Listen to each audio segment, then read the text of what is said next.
Some viewers may find this content disturbing. Viewer discretion is advised.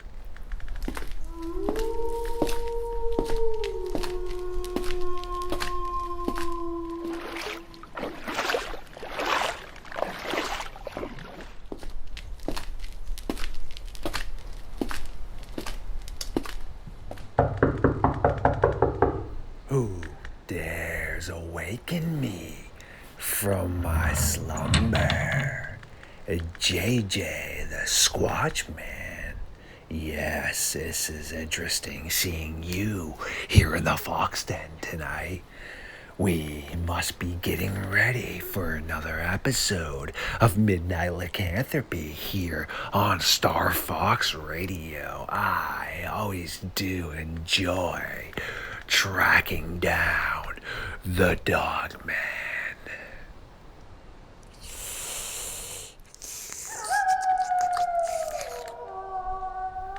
Much better.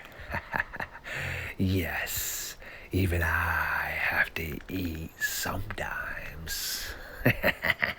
Now that I am fully revamped, recharged, and ready to rumble, it is time for JJ and myself to take a walk into the darkness.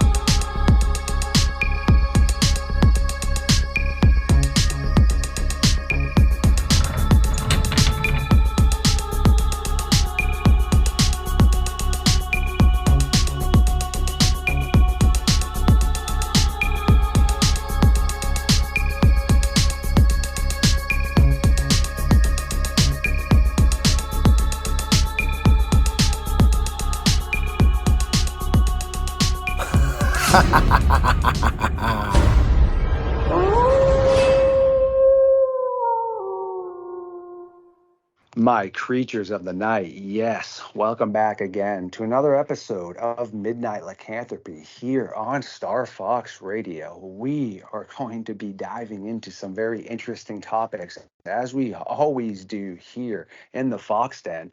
Our co-host tonight is JJ the Squatch Man. How you doing tonight, brother? I'm doing very well, thank you. Thank you for having me on. No, thank you so much for taking time out of your busy schedule. And Ernie did say you are a very excellent source of knowledge, but you are super busy. So it is great to sit down with you. And could you tell our audience a little bit about what you do? Yes, my name is JJ Squatchman, being the nickname messenger. And I'm primarily right now a Sasquatch habituation researcher, meaning I have a situation where there's recurring encounters. And it's a very fluid situation. It's evolving. There are verbal contacts that I have made, verbal responses on their part. I have all sorts of audio evidence. The visual evidence thus far, it hasn't evolved past the blob squatch stage. You know, Yeah. you get the blob squatch when they're far away and they're ducking behind a log or a tree. So that's pretty much as visual as I've been able to catch recently. But I'm hoping in the future this will change. Sounds like you're doing some really good stuff, my friend. That's super interesting to hear and super cool. So definitely make sure you keep that aspect up and stay safe out there. Before we dive into the Dogman topic, pretty much if you'd like to, what's your thoughts on Sasquatch? Where do you feel or where do you sit on that side of the realm? I'm thinking relic hominin. I'm thinking they're primarily human. They have language. They may be very Neanderthal in quality. But Neanderthal historically were only like 4 to 5 feet tall, and obviously Sasquatch are 9 feet plus on many reports. So a very tall, a very powerful version of Neanderthal is what I'm thinking. I stay away from the ape side of the equation. I do know there are certain ape-like features and mannerisms, and with the stick throwing and the rock throwing and the attempts they make to scare you away from their territory. They're not big on tools. They don't create structures as we would recognize as human structures, more like very vague and very primitive looking symbols, signs out of branches, sticks. I'm sure you've seen the Sasquatch structures all over the internet. They're very compelling when you come across them. They come in groups, and they're usually by a freshwater source. Yeah, that's all so intriguing. And to my audience, if you are interested in the Sasquatch or Bigfoot topic as well, we will definitely have JJ's links up here. And he does have his own YouTube channel and also any other groups.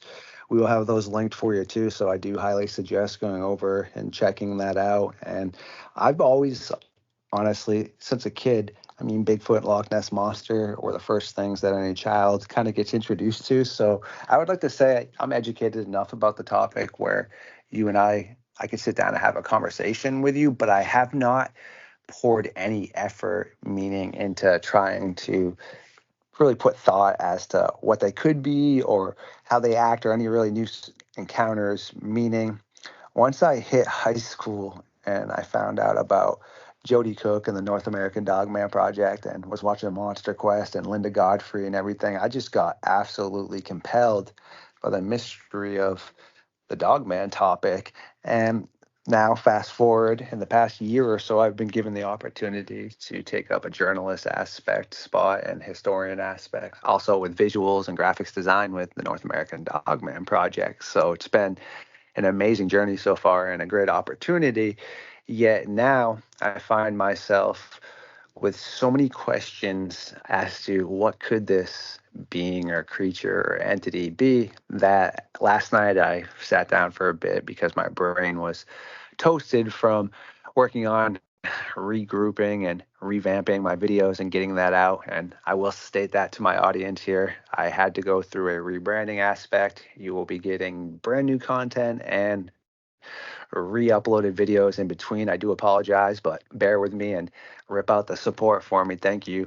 Yet as I was working on that stuff, I just realized, wow, my book is up to almost 538 pages, meaning I need a couple more sentences in there. And I got encounters ranging from 290 BC with Herodotus and Alexander the Great and all those epic individuals to just the other day. And as a journalist, I feel to try to bring some sort of clarity to this topic that I really need to just focus on that. And it's not that I don't find things obviously like Sasquatch interesting or the Jabba feed, because I do, yet I feel I don't have the brain capacity, meaning to bring quality research if I split it all up, if that makes sense to you. Oh, yeah. Well, there's a lot that's self-evident when you start researching the Sasquatch, and if you actually have encounters, you will learn from them. And it will be very self-evident to you what they're capable of, what they do, how they hide. Um, I haven't experienced much paranormal phenomena with the Sasquatch. I was a paranormal researcher prior to this Sasquatch research. I grew up knowing the family of the Warrens and was exposed to a lot of paranormal investigative style research, from exorcisms and haunted houses, poltergeist activity. Yeah, I've pretty much seen all that. I was exposed to that for years. But the Sasquatch, thus far, Haven't had any paranormal experiences other than recording whispers and voices in English in the forest that may be sourced back to them. It's sort of like an EVP style recording because you don't actually hear or comprehend the words that are being spoken as they're occurring. But on your digital or tape recorder analog, it will come out. It will be discernible. Jeez, that's so cool, but also so creepy all in one right there. And again, to my audience, if you do feel you have any sort of paranormal type Dogman aspects, obviously reach out to me. But please do feel free to reach out to JJ as well, because as explained, I really dive more into the side of trying to understand potential living animals that fall into the category of a lot of people's sightings, prehistoric animals that really shouldn't be extinct because they had no reason to be, and they are had a short extinction range from like 10 to 11,000 years ago anyhow. But yet here at the NADP, we do break it down into potentially paranormal, potentially extraterrestrial, and potentially physical, because we do get reports fielded in all aspects. But I always do try to make sure that I can field the proper calls to the proper people, or I shouldn't say calls necessarily, emails or just information, meaning, as stated, if someone felt it was more of a manifestation or of negative energy or a shadow type entity wolf, then I would, forward that on to somebody such as yourself. Yet if I felt it was more in the lines of, as I was speaking, the potential extinct or existing animals, I can feel that, and I feel very comfortable interacting and answering questions with that. When it comes to your thoughts on what the Dogman is in general, have you had really any time to sit down and put thought to it? Where do you sit on the side of the fields of this? I'm thinking there's a very strong possibility that what people are experiencing is either paranormal, supernatural, or it's interdimensional. People talk about portals, they talk about them appearing and disappearing. There's been very, very well noted experiencers that have talked about dogmen disappearing from view. I know these reports have also gone into Sasquatch as well, which I know a lot of people get skeptical with this sort of thing, but it's generally not a story that people would make up just to be laughed at. There's something actually going on. And when you experience the paranormal with the haunting activity, you realize that the universe is a very, very big place. There are all sorts of possibilities going on. Uh, Even quantum scientists now are talking about multiverses. So if there's like interdimensional connections between realities, that could be very well a scientific thing. That could be very well established in the near future through mainstream science. I mean, we it's a mistake to put blockades and excessive skepticism on things, but it's also a mistake to accept everything at face value. So it's a delicate balancing act. The Dogman, uh, well, I know about the Beast of Bray Road. Do you remember a show called Paranormal Witness that used to be on? First, before I answer that, I would like to say very excellent spoken, and you had some really interesting information that you just stated right in those aspects, and we do feel a ton of those type of encounters too. So it is really mind blowing as to potentially what is occurring. And yes, I've heard of that show, yet I've never been able to find a thread that I can watch it on. Meaning, I have HBO Max, Netflix, Hulu, Prime Video, Amazon, I have Tubi, but for some reason it's not on any of those. So I've heard of it, but I've never seen an episode. No. Yeah, I'm afraid it's hard to locate. One of the most compelling Dogman encounters I've ever heard of was on that show. It was the family staying at a farmhouse where you live in Maine, and they were being surrounded by Dogman style forms and figures that were roaming around their barn, that were on the stone walls. It was like a huge group of dogmen. And this family were so petrified. They're calling 911. They're scared out of their gourd. I think the phones were disconnected at the time. Uh, I don't really remember all the details of that story, but that's what really opened up the Dogman style phenomena to my inquisitive nature. This story in particular. I wish we had an episode we could refer and direct people to, but like you said, it's hard to find. That is, again, straight up nightmare fuel. And you know what's ironic about that? I'm from Boston and Maine, back and forth, spending a ton of time in both aspects. I am up in Maine now. And I had never heard about that. Even when I was researching the Dogman stuff, I mean, I had heard about the Michigan Dogman, the Beast of Bury Road. And actually, what introduced me to that was Mr. Ballin when I used to watch his stuff. And he has an episode where he covers that really well. And once I get my videos back up, I actually cover that in one of my episodes as well.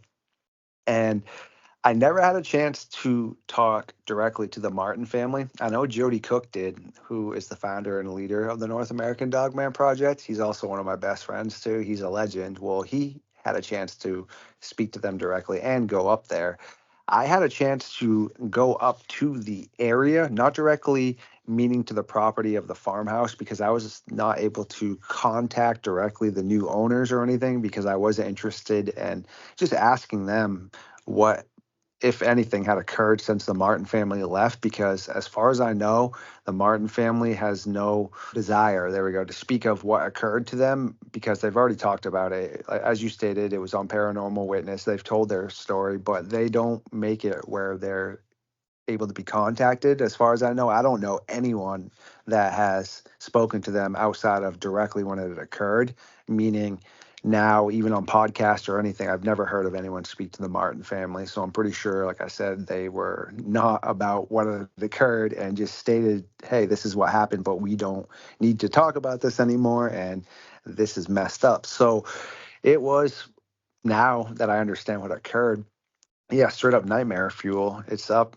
near a game reservoir, and it's definitely isolated enough up there. I mean, the farmhouse and such, like, you do have neighbors, but it's not really like, you'd have to run across the road and maybe run, I don't know, 100 yards or so, give or take, and it is spread out. So it is definitely an area in like the backyards and such. There's a ton of forest and area where you can see where the cornfield had been pushed back, etc., where they had talked about seeing these five, dogmen or wolf-like creatures or entities sitting there and watching them. So, yes, as stated, I went up to that area and I didn't really feel any sort of, oh wow, this is super creepy up here. But when you sit down and think as to what occurred, it is remote enough, like I said, at nighttime, and that really could have unfolded, because in the direction as to where these supposed dogmen came, it is heading directly back to deep woods. And around that time, there was also a group of campers that were younger, and they had reported seeing, they didn't even know about the Martin encounter. It was literally pretty much right around the same time afterwards, and they were locals, but they weren't friends with anyone in the Martins, and they were kind of from some of the outside of town, but they liked to go out and explore areas, and they were out camping in that forest, and they also reported seeing dogmen like creatures. And I've fielded, oh geez, at least 25 to probably 35 encounters up here from individuals. I mean, you have the case where it was up in Lisbon, where what looked to be some sort of strange, maybe direwolf, hyena-like creature. Other people said it looked like something out of a horror movie, like a werewolf. Yet it was stated that it was only a feral dog, because it was found deceased on the side of the road, so officials had claimed it was that, but I actually had a chance to speak to other individuals up there, and they said it definitely was not that, that it was unfortunately just a poor feral dog, and it may have taken some people's chickens here or there or something, but what they had seen was definitely not that running across their back fields. So yeah, it's pretty messed up. Wow. I had no idea Maine was that active. That's really incredible. That all those witnesses, all those people, and you could tell with the farm family. You know their name. It skipped my head, The but Martins. the Martins. You could tell they were very disturbed by the encounter. You can see the emotional effect it had on them. You can see the impact. You can see it's a very emotional, traumatizing event. It shapes them. It shocks them. You would think, yeah, of course, correct. I mean, anything, even if let's step in, potentially outside of the cryptid realm. If you and I were out and about, and I mean, say we're kayaking or hiking, whatever, and we encountered something, of course, it would definitely end up being like creepy if you encounter something, whether it's a large cat or even a ticked off moose. I mean, I'll give you an example. So I used to work for this sports doctor, and he went down to Florida for a doctor's convention. And instead of staying in the hotels and stuff, he's an outside kind of survivalist. So he put up a camp in an area he was allowed to. And yes, so he would go to the convention and go back and sleep in his camp and kayak all around. Yes. But he said he was out not that deep, and he was in, I think it was like a 12, 15-foot kayak. Correct me if I'm wrong. Kayaks, I don't know the exact size frames, so do correct me if I'm incorrect on those, but it was nothing large, just an average size kayak that you sit in. I mean, it was cool looking and such, but he said all of a sudden he heard a big swoosh, and he looked over, and literally coming out of the water with his eye up, looking at him, was something larger than his kayak. It was a tiger shark. So, I mean, whatever your size your kayak is, it was larger than that by a couple of feet, he said. And it was just looking at him, and then it swam right off. And he said, you just get the feeling you get of just knowing at that instance, there's literally nothing you can do if that animal wanted you. So whether it's the shark right there or you and I coming across a massive Kodiak bear, it's really honestly up to the animal whether or not something's going to occur in that. So back now into like the cryptid type encounters, of course that's going to be terrifying even more. Not that if you're getting attacked by a great white shark that isn't terrifying, because of course it is, but you actually know they exist, so you've seen them and your mind semi processes it, I guess. But now if you take something that in reality isn't supposed to exist and it's standing in front of you, I can only imagine the type of fear that would install. Yeah. Oh yeah, extremely shocking. Your whole paradigm of reality is shattered. It's scary enough to encounter wildlife, as you mentioned. Um, I repeatedly encounter bears. Just recently, I came across a mother bear with cubs, and she was not retreating from me. As a matter of fact, she was approaching me. So I had to make some very abrupt, evasive maneuvers. I know not to run, but she was huffing, puffing. She was being aggressive. It can get the adrenaline pumping, because mother bears can be very protective. And yeah, and to encounter something that would remind you of a werewolf, I can't imagine. With the Sasquatch encounters I've had, they seem relatively, shall we say, reclusive and willing to make contact through audible signals and sounds. But Dogman, oh, that's a whole different story. Yes, exactly. And again, just everything stated is true. And just the facts and thoughts of animal predation in general is terrifying. So then the thoughts of, well, unknown animal predation is even more potentially disturbing. And then the thoughts of, we know, unfortunately, people are missing all across the United States, near cave systems, and then national parks, and just terrifying aspects. And I have a good friend of mine, and she is a spelunker, and her husband love exploring the cave systems, and they've come across some super cool things. Yet just the aspects of when they're in the caves is nightmare fuel to me, because I just start to see all the horror movies I've watched. I shouldn't say horror movies because I'm a creature feature person, meaning, if it's got like werewolves and vampires and such, I'm down to watch it as long as it's not too cheese, just because I get that from my mom. When it comes to horror, hack and slay, I don't like that. So more or less when they're in there, though, I just think of these movies where the crazy Sasquatch or Dogman's in there, or The Descent, and she has some really epic images of scratch marks, which are really deep into the rock in these cave systems. And it could potentially be a bear, or who knows what it was, but super cool. And either way, she was explaining to me that 90% of the caves, I believe, I wish she was on right now, and we will get her on because she could dive in, dissect all this, but 90% of caves don't even touch the surface. Only around 10% do. And we know things like the short-faced cave bear spent around 90% of its time in the cave systems, and it would come out to get its food and pull it back in there and just roam around. So that's why I just encourage people with questions like, well, what really would have caused this quote unquote cave bear to go extinct? It wasn't human predation. Humans didn't really attack them. Yeah, we encountered their food sources and harvested that, yet there's still other food sources like moose and caribou, and all a short-faced cave bear is, all as I say, is a better version of a grizzly bear, meaning it's bigger, faster, stronger, and it lives in caves.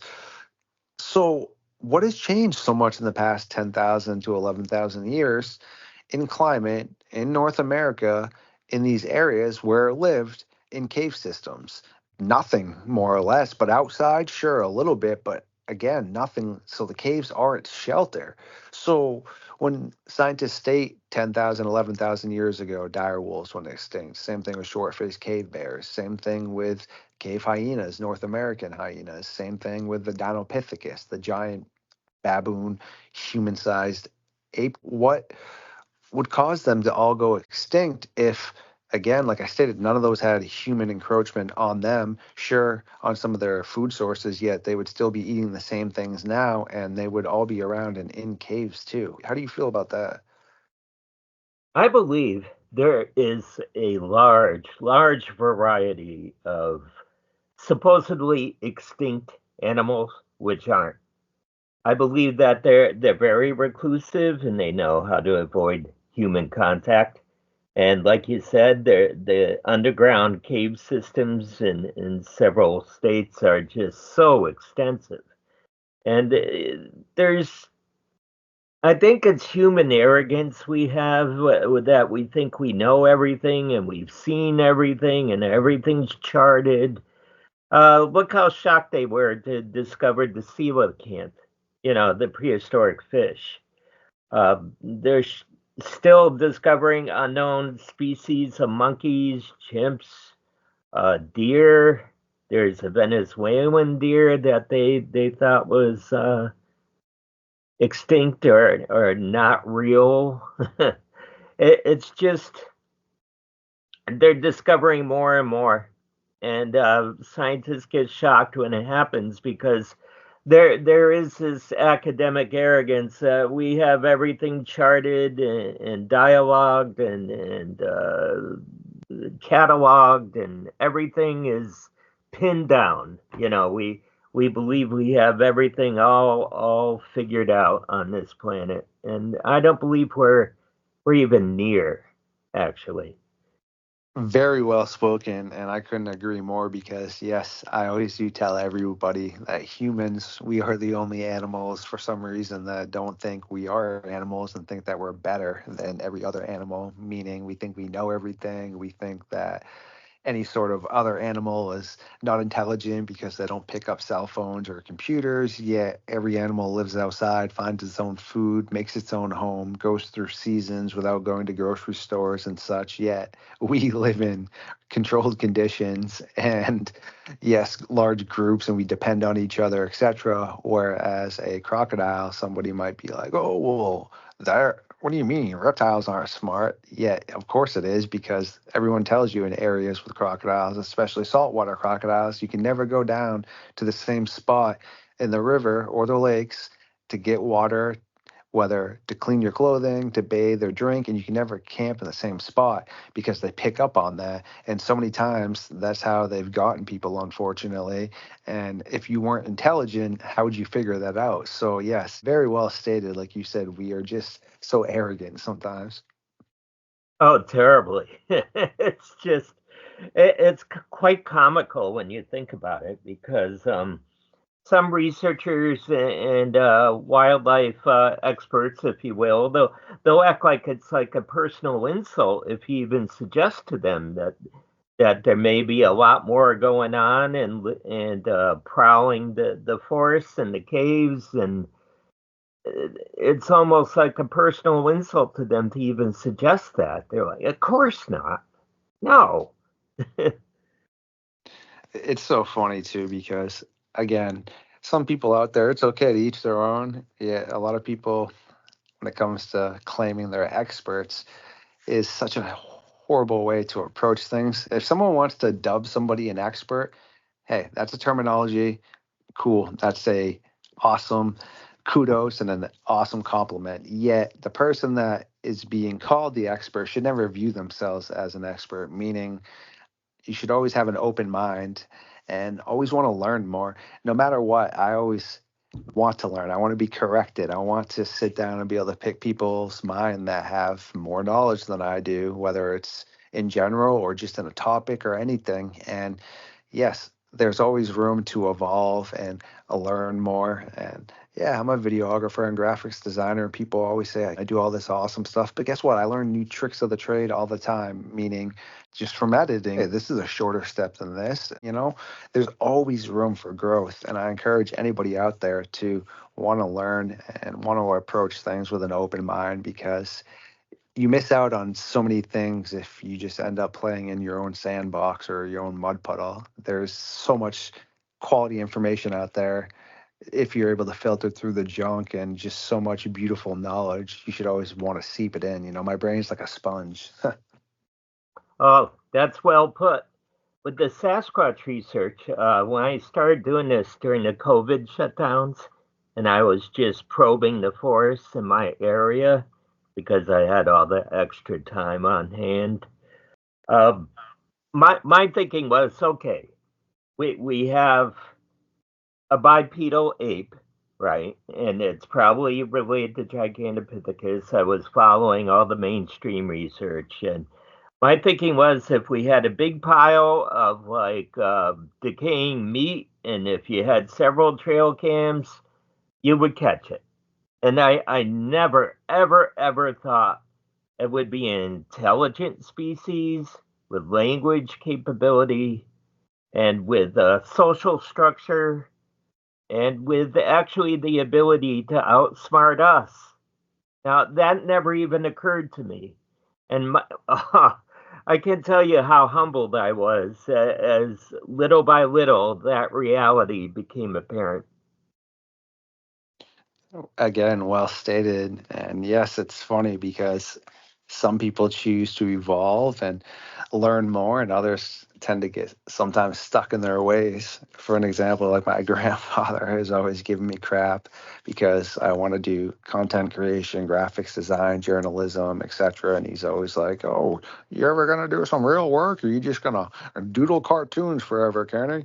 So I mean, yeah, he's 94 and he's just stuck in his ways, which to me, I don't even care if I was 94. I would like to be the person that's still learning and with an open mind. But yeah, to each their own. It's just how some people approach it and others don't. So it is good to see there are other individuals such as yourself out there with an open mind, my friend, and I appreciate you stopping in tonight and letting everybody know your thoughts and how you process stuff and some of the topics you like to dive into and just the knowledge in general that you shared with us. So I would at some point definitely enjoy getting you back on and talking some more. I have a ton of things to churn out, and as soon as I am able to get this out, it will be on my list to send to you first, my friend. Thank you, Ken. Thank you very much. It's been fun.